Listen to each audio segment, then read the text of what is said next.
चलिए आइए अब हम समझते हैं निवारक विरोध अधिनियम को। इस वीडियो में हम देखेंगे किसको, निवारक विरोध अधिनियम को। ठीक है, तो इसकी चर्चा जो है, इसकी चर्चा अनुच्छेद 22 के 4 में, इसकी निवारक विरोध अधिनियम की चर्चा जो है अनुच्छेद 22 के कितना में, 4 में है। इसकी चर्चा कितना है, अनुच्छेद 22 के 4 में है। ठीक है, इस अधिनियम का उद्देश्य व्यक्ति को सजा देना नहीं था, बल्कि उसे सजा नहीं, उसको गलती करने से रोकने से किसका है, इसका उद्देश्य किसी व्यक्ति को सजा देने नहीं बल्कि अपराध करने से रोकना है। इस कानून के तहत पुलिस शक के आधार पर किसी भी व्यक्ति को बिना कारण बताए उसे 3 महीना तक, कितना 3 महीना तक कैद करके रख सकता है। कितने महीना तक कैद कर सकता है, 3 महीना तक कैद करके रख सकता है। जैसे कि कोई व्यक्ति देख रहा है इलेक्शन समय में अफवाह फैलाते रहता है, दंगा कराते रहता है, वैसे व्यक्ति को चिन्हित करके रखा जाता है और इस सब इलेक्शन के सीजन में वैसे व्यक्ति को उठा लिया जाता है। या फिर और कोई हो गया, माहौल हो गया कि व्यक्ति माहौल बिगाड़ने वाला है, उसको क्या करता है, बिना नोटिस दिखाए, बिना कुछ किए उसे उठा लिया जाता है और उसे 3 महीना तक क्या कर दिया जाता है, कैद करके रख लिया जाता है। ठीक है, इसे हम क्या कहते हैं, नजरबंद कहते हैं। ठीक है, नजरबंद जो है किसी व्यक्ति को जब समाज से मिलने नहीं दिया जाता उसे क्या कहते हैं, नजरबंद कहते हैं। किसी व्यक्ति को जब समाज से मिलने नहीं दिया जाता उसे क्या कहते हैं, नजरबंद कहते हैं। ठीक है, नजरबंद जो है होटल में आपको रख सकता है, या फिर आवास में रख सकता है, या फिर जेल, या फिर कहीं भी हो। ठीक है, ताकि किसी को पता ना चले इसको कहां रखा गया है। ठीक है, आप नजरबंद समझ गए। निवारक विरोध अधिनियम भी समझ गए। इसका मतलब हुआ किसी व्यक्ति को सजा देना। निवारक विरोध अधिनियम का मतलब यह नहीं कि किसी व्यक्ति को सजा मिल रहा है, उसे जो है ना अपराध करने से रोकने के लिए इस नियम को बनाया गया है कि कोई व्यक्ति अपराध ना कर पाए। ठीक है, भारत में जो है 4 प्रकार का निवारक विरोध अधिनियम लाया गया। कितने प्रकार का, 4 प्रकार का। पहला है निवारक विरोध अधिनियम 1950। ठीक है, इसको जो है 1950 में लाया गया था। कब लाया गया था इसको, 1950 में। यह भारत का पहला निवारक विरोध अधिनियम था। ठीक है, और इसे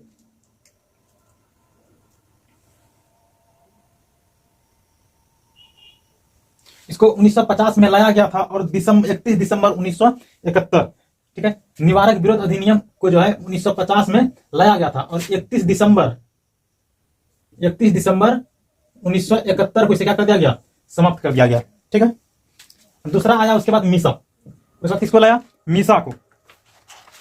मीसा को जो है इसे 71 में लाया गया। जैसे ही 71 में इसको खत्म किया गया, जैसे ही निवारक विरोध अधिनियम 1950 71 में जब इसको खत्म किया गया, उसके बाद लाया गया मीसा को 1950 में। इसको लाया गया, मीसा को 1950 में लाया गया। ठीक है, किंतु इसका सर्वाधिक दुरुपयोग, अधिक ज्यादा इसका दुरुपयोग इस नियम का होने लगा।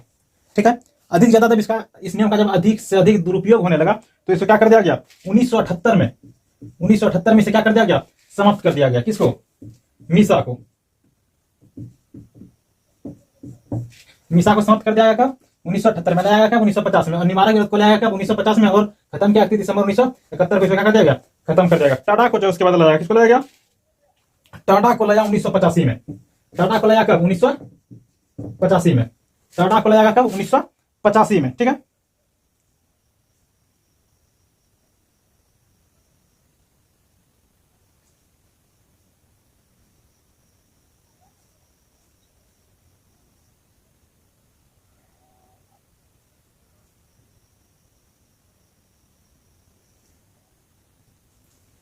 टाटा को कब लाया, 1985 में। टाटा को लाया कब, 1985 में। ठीक है, आतंकवादी के इसे जो टाटा को जो है आतंकवादी के विरुद्ध लगाया गया था। किसके विरुद्ध, टाटा को जो लाया गया था आतंकवादी के विरुद्ध लाया गया था इसको। ठीक है, लेकिन आतंकवादी के विरुद्ध लाया गया था, इसका भी दुरुपयोग होने के कारण 23 मई 1995 को टाटा को क्या कर दिया गया, समाप्त कर दिया गया। 23 मई 1995 को टाटा को क्या कर दिया गया, समाप्त कर दिया। टाटा को कब लाया गया था, 1985 में। टाटा को लाया 1985 में, इस किसके प्रति, यह लाया गया था आतंकवादी के प्रति। किसके प्रति, आतंकवादी के प्रति इसको लाया गया था, आतंकवादी के विरोध में। ठीक है, लेकिन इसका पूरा दुरुपयोग होने लगा, जिसके कारण से 23 मई 1995 को क्या कर दिया गया, 23 मई 1995 को इसे समाप्त कर दिया गया। उसके बाद लाया किसको, पोटा को। किसको लाया, पोटा को। यह भी आतंकवादी पर लगाया जाता था। यह भी जो क्या है, आतंकवादी पे। इसको भी कहां लगाया जाता था, आतंकवादी पे। इसको भी, टाटा को भी आतंकवादी पे और पोटा को भी कहां, आतंकवादी पे।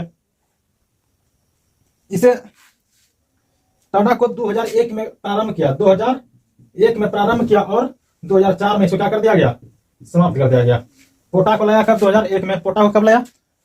पोटा को लाया 2001 में और इसको समाप्त कर दिया कब? 2004 में। टाटा को लाया 1985 में आतंकवादी के विरुद्ध, और पोटा को भी लाया था आतंकवादी के विरुद्ध 2001 में, और इसे समाप्त किया कब? 2004 में। और टाटा को समाप्त कब किया? 23 मई 1995। ठीक है। और टाटा से पहले एक लाया था, टाटा से पहले एक नियम आया था भारत में, जिसका नाम शॉर्ट में रासुका कहते हैं। क्या कहते हैं उसको?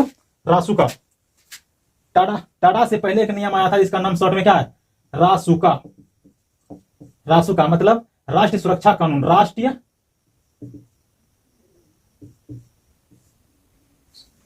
सुरक्षा कानून।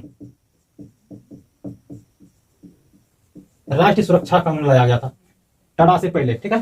टाटा से पहले लाया गया था राष्ट्रीय सुरक्षा कानून। ठीक है। इसको 1980 में लाया गया था। कब लाया गया था? राष्ट्रीय सुरक्षा कानून कब लाया गया था? 1980 में। राष्ट्रीय सुरक्षा कानून को, जिसका नाम क्या है? रासुका है, इसको लाया गया था 1980 में लाया गया था। ठीक है। इसको 1980 में लाया, उसके बाद लाया था किसको? टाटा को 1985 में। ठीक है। यह वर्तमान में सबसे, राष्ट्रीय सुरक्षा कानून है, यह वर्तमान में सबसे खतरनाक कानून है। पुलिस जो इनकाउंटर अभी करती है, तो इसी कानून के तहत जो है पुलिस क्या कर देती है? इनकाउंटर करती है। ठीक है। इसका शॉर्ट में क्या नाम है? रासुका। ठीक है। इसी का जो है विस्तारित रूप राष्ट्रीय सुरक्षा कानून है। इसे लाया गया था 1980 में। अब वर्तमान में क्या है? लागू है। क्या है? लागू है। इसी के तहत क्या करती है पुलिस? इनकाउंटर कर देती है। ठीक है। मिलता है अगले वीडियो में। जय हिंद।